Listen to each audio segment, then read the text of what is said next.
despedida de delegação, desejo muita felicidade e espera para outra visita para cá ficar de longe. A minha é Quem? A minha é Dino, tocador de fergaita de Caldeira. Obrigada. Está morando nas Caldeiras. A minha é pai de quem? A minha pai é de Ninho, Gabi Baiassa, que está residindo na Portugal e outros. Bravo. É bom. Ok. A mim chama de Ninho Baiassa. A mim está no grupo Ferrogaita já desde os 16 anos. Que gosto de estar naquele grupo Ferrogaita ali, não tem que senhores que estão ali com nós, desde que ele aqui nós viemos, não tem que senhor muito nossas amizades e nós estamos deixando questionário. E aquele que é mensagem que foi para nós e para a pessoa que está junto com nós. Obrigada. A minha Belinho, mais conhecido por Belfaia, é um nome artístico, né?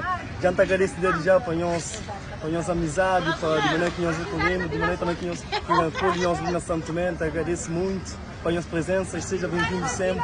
A minha mais nova de grupo Ferrogaita entra já há 1 ano atrás. Não curtindo, está junto com minha pai, está junto com meus irmãos. É um sonho, é uma maravilha. Também está com nós na Santo Tomé. Também está junto com o Nando, outros e também seja bem-vindo sempre na Santo Tomé. Toca um instrumento, como que chama? Vai ficar. Vai sim, toca. Seja um solo a gaita. Boa. E que ele é Que letero? Gaita. Tinho por gaita.